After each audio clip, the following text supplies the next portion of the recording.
우리 여호와 하나님만 영원한 주요 또 우리의 인생의 주관자 되시는 줄로 믿습니다. 우리 찬양대가 힘차게 찬양하니까 얼마나 힘이 나는지 모르겠습니다. 우리 그런 마음 가지고 우리 옆에 분들에게 인사하겠습니다. 우리 주님만 여호와만 우리의 하나님이십니다. 이렇게 인사하겠습니다.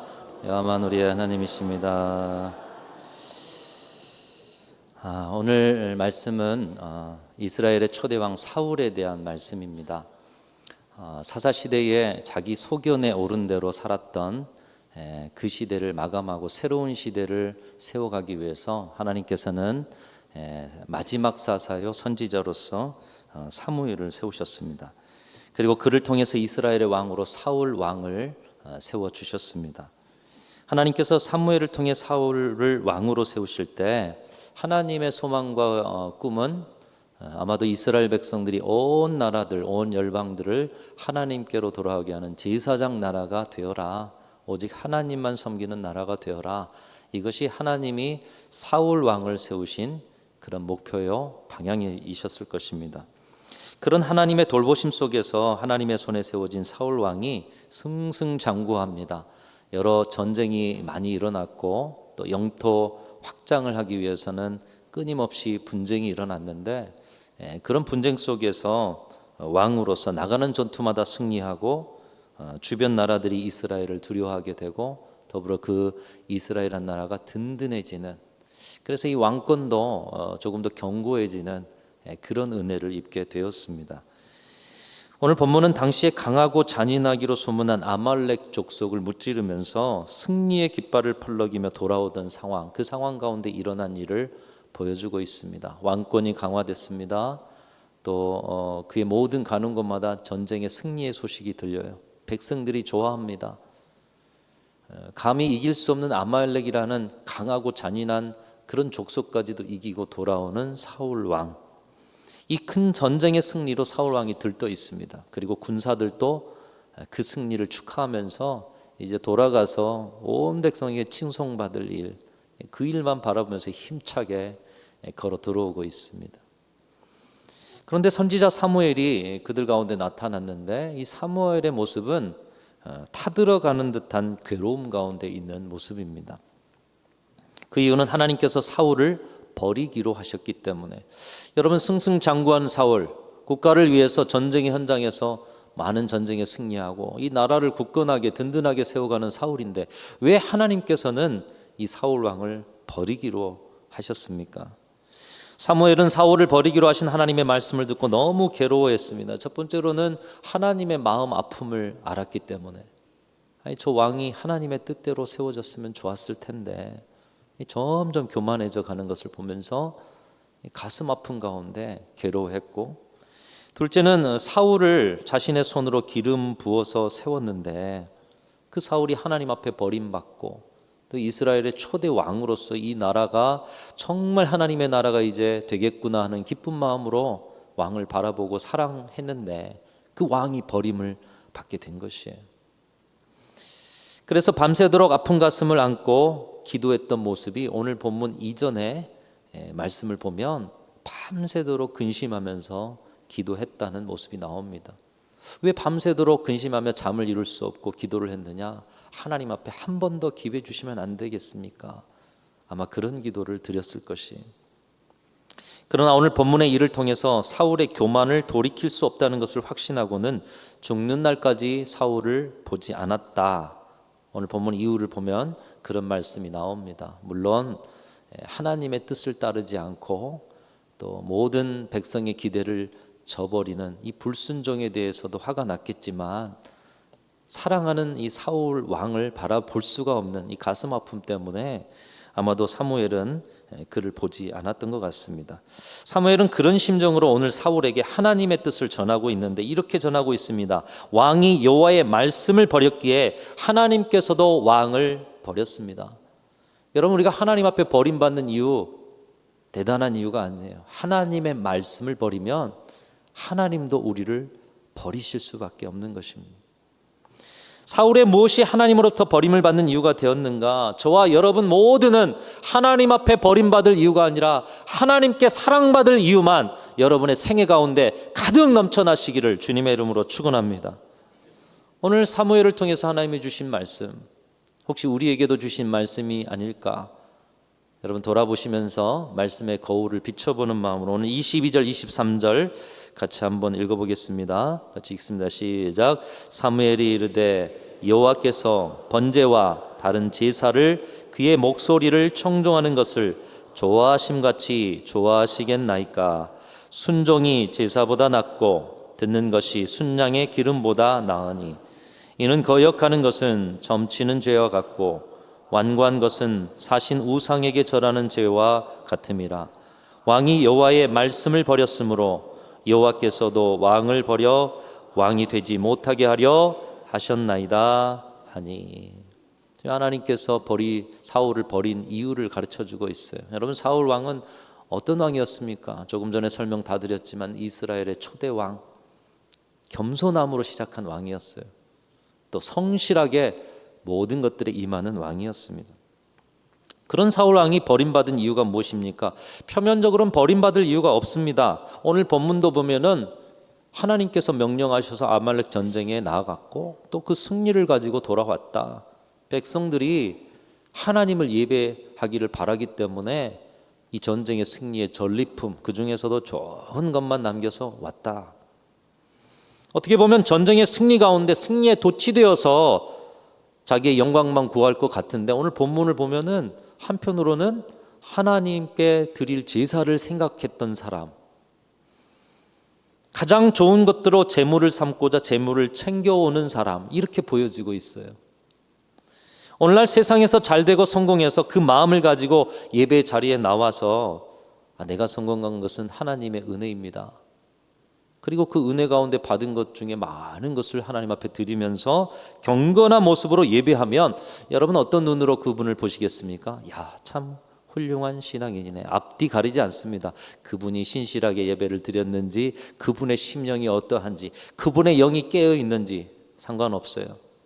세상에서 성공하고 그리고 신앙인의 공동체에 와서 하나님이 나를 이렇게 성공하게 하셨다 하면 그냥 그것을 간증으로 받아들여요.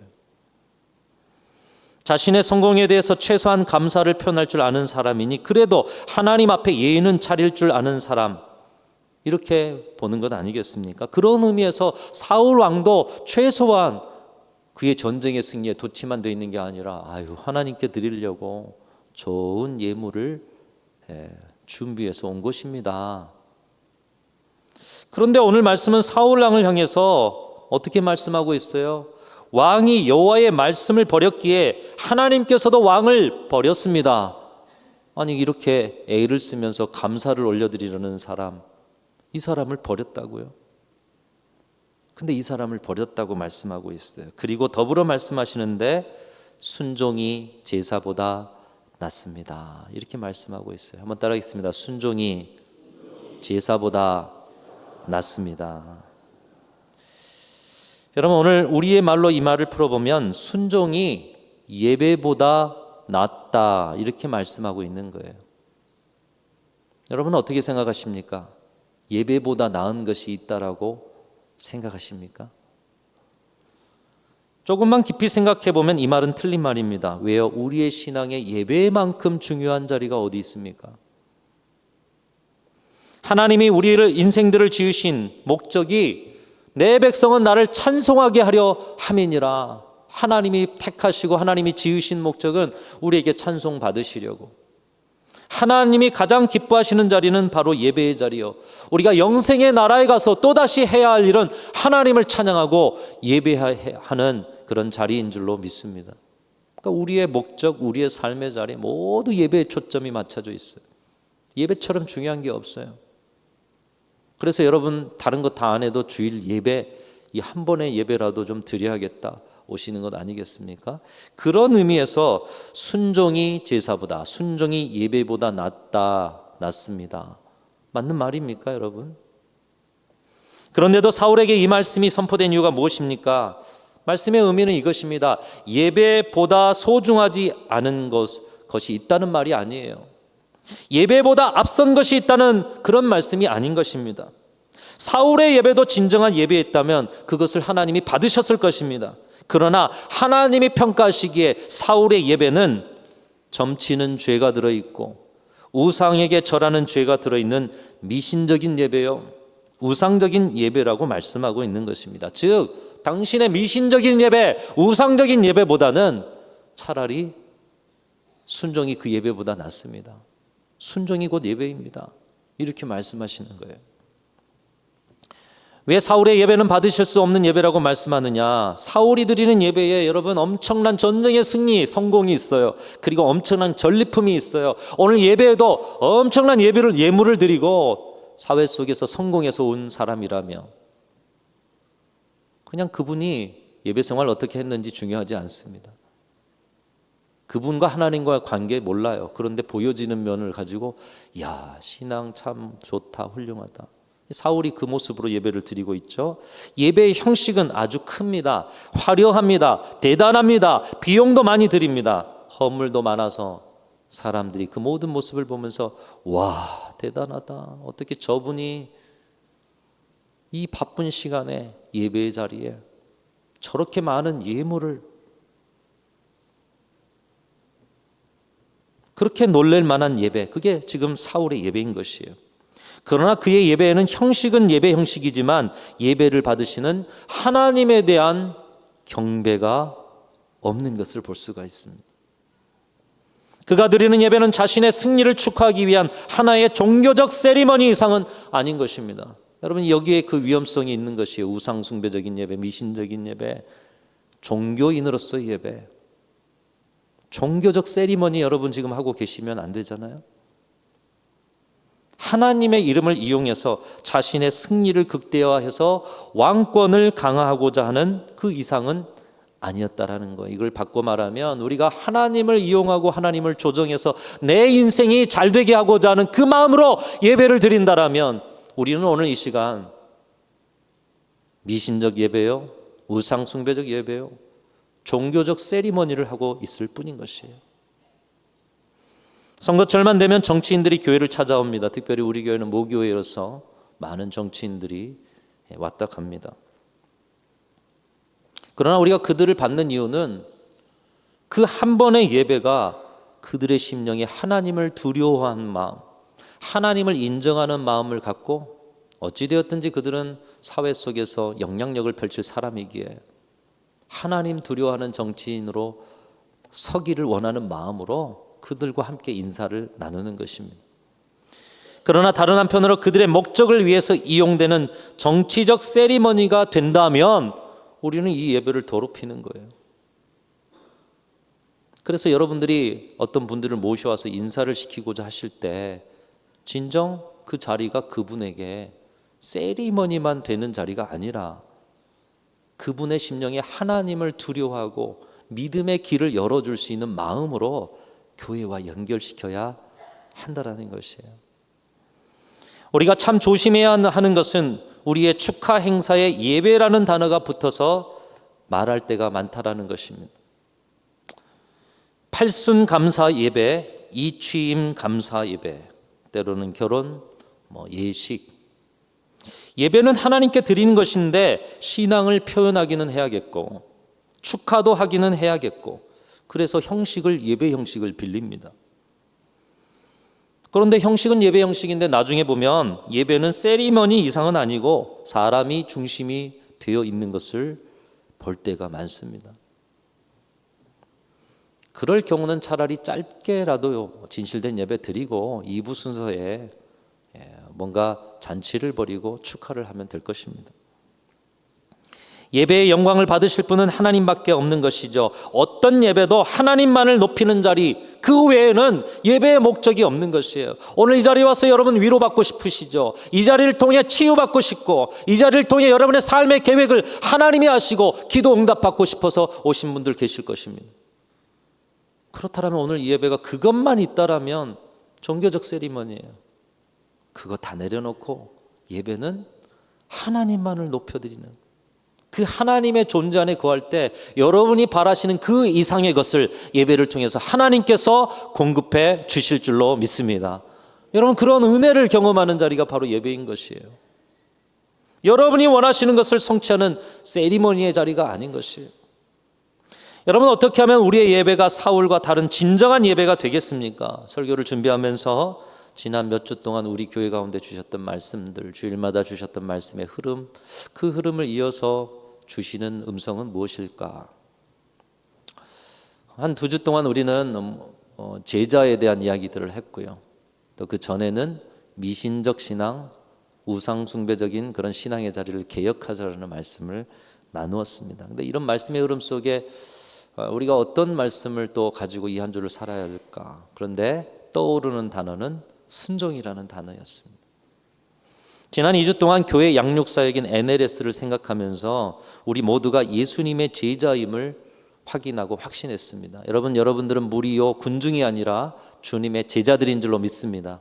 그 주님의 제자들에게 명령하셨어요. 가라, 복음 들고 가서 세례를 주라, 그리고 가르쳐 지키는 양육의 삶을 살아라.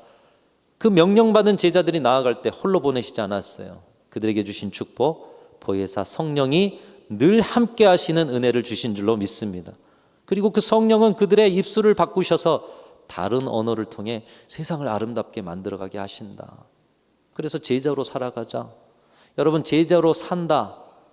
사는 자리는 뭐가 이루어지느냐? 결국 순종이라는 단어가 떠오를 수밖에 없는 것이에요. 주님의 명령과 성령의 인도하심에 순종하는 삶이 제자의 삶이다. 2주 동안 주신 말씀에 우리가 살아내야 될 삶이 순종이구나. 또 그 전주에는 민수기 말씀을 통한 우리가 결단을 주님 앞에 드렸습니다. 발락과 발람의 이 주술적인 모습을 가지고 저주하는 과정의 말씀을 통해서 시대가 얼마만큼 미신적이고 시대가 얼마만큼 우상숭배에 젖어 있는가. 그런데 그 속에서 살아가는 우리는 과연 진정 참 신앙인으로서 살아가는가, 아니면 그들과 함께 젖어서 우리의 신앙에도 미신적인 자리, 우리의 신앙에도 우상숭배적인 자리는 없는가. 그래서 자동차에 십자가 걸어놓은 것도 의미에 따라 다르다, 이런 이야기도 했지 않습니까? 기독교 신앙을 가졌지만 그러면서도 미신과 우상숭배적 신앙 모습들이 많고, 그러다 보니 하나님을 홀로 영광 받으실 그런 신으로, 그런 하나님으로 인정하기보다는 하나님을 어떤 자신의 축복의 대상으로서 여기다 보니 하나님을 배반하기 쉬워요. 떠나기 쉬워요. 하나님 아닌 다른 것으로 교체하기 쉬워요. 또 그런 신앙으로 살아가다 보니 이단에 빠지기 쉽습니다. 그런 신앙은 껍데기는 기독교일지 몰라도 진정한 기독교 신앙이 아니기에 이 미신적 신앙, 우상숭배적 신앙을 개혁하자, 이런 말씀을 드렸는데, 그러면 그 개혁한다는 삶은 무엇인가? 거룩의 길을 가는 그 삶은 결국 순종을 통해서 이루어지더라. 그래서 몇 주 동안 우리 교회 가운데 주신 이 말씀을 삶으로 살아내는 이 순종이라는 단어가 제게 다가왔습니다. 보통 순종을 설교할 때면 무언가 우리 교회에서 목표한 바를 함께 이루어가는데 그 일을 감당하십시오. 물론 그렇습니다. 이제 제자로 살아가시는 분들 구석구석에서 여러분에게 맡겨진 일들을 감당해야 할 것이에요. 그래서 저도 이 순종을 설교하는데 한편으로는 그러면 또 우리 성도들에게 이거 하십시오, 저거 하십시오. 근데 하나님이 오늘 본문을 주신 거예요. 오늘 말씀을 보면 우리가 순종해야 하는 더 본질적인 이유를 가르쳐 주고 계십니다. 우리의 신앙에 순종이 없다면 아무리 사울처럼 승전보를 올리고 남들이 보기에 대단한 신앙으로 보여도 하나님께서는 우리가 드리는 예배를 미신적인 예배다, 우상숭배하는 것과 같은 우상숭배적인 예배다, 이렇게 말씀하신다는 거예요. 여러분, 심각한 말씀입니다. 강력한 말씀입니다. 이것 좀 하셔야 됩니다. 저것 좀 하셔야 됩니다. 순종하십시오. 이 정도 차원이 아니에요. 우리의 신앙이 전부 부정될 수도 있다는 거예요. 이 순종의 삶이 없으면. 그것을 사울의 예배를 통해서 보여주고 있습니다. 사울의 제사, 그의 예배는 왜 형식은 하나님께 드리는 제사면서도 하나님께로부터 미신적 예배다, 우상숭배적 예배다, 이렇게 하나님께 인정받지 못한 예배가 되어 있습니까? 사울의 예배는 순종이 제사보다 낫다. 이 순종이 없는 예배였기 때문인 것이에요. 정확하게 말하면 하나님의 말씀에 대한 순종, 어떤 사람에 대한 순종이 아니라 오늘도 하나님께서 예배를 통해서, 말씀을 통해서 여러분의 삶의 길 가운데 들려주신 말씀이 있다라면 하나님의 말씀에 대한 순종, 사울에게는 그 순종이 없었다는 것이에요. 순종과 예배가 무슨 상관입니까, 여러분? 아니, 순종이 없어도 예배는 거룩하게 드릴 수 있잖아요. 그 해답이 말에 있습니다.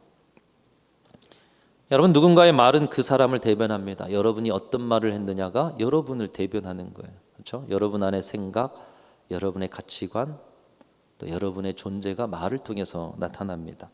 그 사람의 영혼과 생각이 그 말에 깃드는 것이죠. 그래서 우리의 말은 우리의 존재가 머무는 집이다. 반복해서 말씀을 드리죠. 어떤 철학자가 말했다고 말씀드렸습니다. 존재의 집이 바로 언어다. 이 말이 곧 나라는 거예요. 이 말을 통해 내가 보여져요. 또 나는 또 말 속에 숨어요. 그래서 여러분, 말을 잘 해야 하고요. 또 말을 조심해야 합니다. 말이 곧 여러분이라는 거예요. 말은 그렇게 해놓고 나는 그렇지 않아. 나는 내 존재는 다른 것이야. 부정할 수 없어요. 여러분의 말이 곧 여러분인 것이에요. 여러분, 그런 것처럼 하나님의 말씀도 곧 하나님이십니다. 하나님의 존재를 보여주는 거예요. 하나님의 존재가 말씀 안에 있고 하나님의 권위가 하나님의 말씀 안에 있는 것입니다. 그래서 하나님의 말씀에 대한 순종은 곧 하나님에 대한 순종이 되는 것이에요. 좀 어려울 수도 있는데 잘 정리하셨으면 좋겠습니다. 하나님의 말씀을 대하는 태도가 하나님을 대하는 태도가 되시는 거예요. 여러분, 근데 예배와 속성이, 바로 순종의 속성이 아주 똑같습니다. 예배가 뭐죠? 하나님을 하나님으로 인정해 드리는 자리, 하나님을 하나님으로 경배하는 자리. 즉 말씀에 대한 순종은 하나님의 말씀이 곧 하나님이요, 그 하나님의 존재를 인정해 드리는 것이 순종의 삶인 것처럼 예배, 우리가 지금 하나님을 인정하고 경배하고 있지 않습니까? 다시 말하면 순종은 곧 예배가 되는 것이에요. 순종의 삶은 예배적 삶이 되는 것이에요. 오늘날 제일 좋아하고 가까이 하고 싶은 사람 1순위 설문조사를 통해 그 1순위가 누구냐? 경청을 잘하는 사람, 말 잘 들어주는 사람이라고 합니다. 상대방의 말을 잘 들어주는 사람을 좋아한다는데 왜 말 잘 들어주는 사람을 좋아할까요? 그 사람이 내 말을 잘 들어줌을 통해서 나를 존중하고 있구나, 나를 인정하고 있구나, 나의 존재와 나의 삶에 대해서 이해하고 있구나, 이게 느껴지니까요. 그러니까 말을 잘 들어주면 우리가 인정받는 느낌이 있어요. 내 존재를 인정받는 느낌. 우리 말을 대하는 태도가 곧 나를 존중해 주는 태도라는 거예요. 이것을 하나님께로 우리 신앙으로 가져와서 볼 때도 마찬가지입니다. 하나님의 말씀을 잘 경청하고 하나님의 말씀을 잘 순종하는 태도가 곧 하나님을 대하는 태도인 것이에요. 곧 말씀에 대한 순종에 하나님에 대한 태도와 믿음이 드러나 있다는 것이에요. 여러분, 때로 여러분 주변에 대단히 믿음이 많이 가는 사람이 있을 겁니다. 그 사람이 팥으로 메주를 쓴다고 해도, 메주는 뭘로 쓰죠? 콩으로 쓰는 거잖아요. 근데 팥으로 메주를 쓴다고 해도 믿음이 가는 사람, 어떤 사람일까요? 참 말에 신중하는 사람이야. 그 사람은 전문성이 누구보다도 뛰어나. 그 사람은 한 번 말하면 거짓이 없고 진실돼. 그 사람은 별반 틀린 적이 거의 없어. 그런 사람들은 여러분 한편 그분들이 말하면 여러분이 그들의 말을 100% 믿을 수도 있죠. 즉 누군가의 말을 따르는 일은, 순종하는 일은 그 사람에 대한 믿음의 정도인 것이에요. 말에 대한 순종이 믿음을 보여주고 있는 것이에요. 마찬가지로 하나님의 말씀에 대한 순종도 하나님에 대한 믿음을 고백하는 것입니다. 여러분, 우리 하나님에 대한 믿음, 어떤 믿음을 가지고 계셔요? 우리 하나님은 세상의 주인이신 줄로 믿습니다. 우리 하나님은 전능하신 분이신 줄로 믿습니다. 우리 하나님 우리에게 약속한 것을 변개치 않으시는 분이신 줄로 믿습니다. 우리 하나님은 선하신 하나님이요, 우리에게 가장 좋은 길, 완전한 길로 인도하고야 마시는 분이신 줄로 믿습니다. 그래서 우리가 하나님에 대한 고백이 바로 이런 고백이잖아요. 그런 하나님이라고 우리가 인정하고 믿는다면, 아니 내 삶을 가장 좋은 곳으로 인도하실 그분이니 그분이 말씀하신 것은 팥으로 매주를 쓴다고 해도 믿고 나아가야 되지 않습니까? 곧 하나님의 말씀에 대한 순종의 삶은 하나님이 이런 분이시다라는 것을 인정하는 삶이 되는 것이에요. 근데 그 모습을 우리는 예배 가운데서 하고 있는 것이에요. 하나님을 인정합니다. 하나님을 고백합니다. 그분의 존재를 높여드립니다. 그런데 예배 가운데는 하나님만이 전능자요, 하나님만이 우리의 왕이십니다, 이렇게 예배 가운데는 고백하시면서 삶의 자리에 가서는 하나님의 말씀, 그 존재가 되는 말씀에 순종하지 않고 살아간다라면 예배와 삶은 완전히 다른 것이에요. 반토막 예배, 반토막 순종, 반토막 신앙이 되는 것입니다. 여러분, 물건에는 반토막이 있을 수 있어요. 여러분이 서로 주고받는 게 그래, 반 잘라서 가지자. 근데 신앙에는, 관계에는 반토막이 없어요. 마음에는 반토막이 없어요. 한켠에 거짓을 가지며 한켠에는 진실을 가지고, 내가 진실하다 말할 수 없어요. 조금만 거짓이 있어도 다 거짓의 마음 아닙니까? 순종도 그래요. 한켠에는 순종하면서 다른 한켠엔 불순종한다면 이거는 불순종의 마음이요, 신앙인 것이에요. 말을 믿지 못하는데 존재를 어떻게 인정할 수가 있습니까? 사울은 아말렉을 진멸하라는 하나님의 말씀을 순종하지 않았습니다. 진멸이 무엇입니까? 완전히 다 멸하는 것이에요. 하나도 남김없이. 그런데 그 가운데 좋은 것으로 전리품을 남겼습니다. 하나님의 말씀보다 자신의 계산과 이익이 앞섰기 때문입니다. 그러면서도 사무엘이 찾아와 어찌된 일입니까? 그에게 묻자 여호와의 명령을 그대로 나는 순종했을 뿐입니다. 그런데 그때 저쪽에서 전리품 중에 양이 울음을 우는 거예요. 저 양의 울음소리는 무엇입니까? 그래서 어떤 학자는 그때 들린 양의 울음소리는 사울의 불순종을 목청껏 높인 창조물들의 고소장이다. 참 표현도 대단하죠. 창조물들이 저 사람은 하나님께 불순종했다고 고발하는 고소장이래요. 그 양의 소리가. 사울의 예배는 하나님을 믿지 않고 불신하면서도 믿는 것처럼 드려지는 거짓의 예배. 하나님의 존재에 대해서는 경배하지 않으면서도 내 유익은 찾아서 누리고자 하는 종교적 예배. 오직 자신의 왕권과 인기를 위한 미신적이고 우상숭배적인 예배가 사울의 예배였던 것입니다. 그리고 이것을 진단할 수 있는 것은 일상 속에서 하나님의 말씀을 순종하느냐 그렇지 않느냐였다라는 거예요. 사랑하는 성도 여러분, 저와 여러분이 드리는 예배가 하나님이 진정으로 받으실 만한, 정말 하나님의 영광이 충만한 그런 하나님이 기뻐하시는 예배만 되실 수 있기를 주님의 이름으로 축원합니다. 우리가 그런 예배를 드린다는 것 무엇으로 진단할 수 있어요? 일상 속에서 하나님의 말씀을 순종하면서 살아가느냐.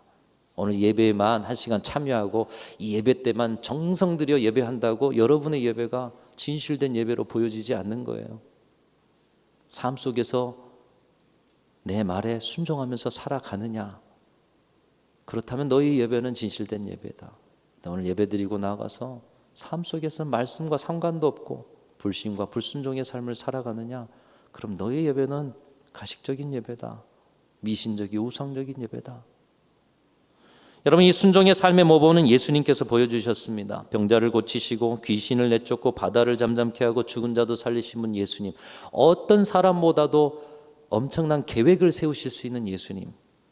그런데 우리 예수님은 하나님께서 말씀하신 십자가 지고 화목제물이 되는 길에 순종하십니다. 어떻게 보면 어리석은 길 아닙니까? 쉬운 길이 있는데 왜 이렇게 어려운 길을 가요? 얼마든지 예수님께서 다른 좋은 길을 내실 수 있음에도 하나님이 말씀하신 십자가의 그 길에 순종으로 나아가신 예수님.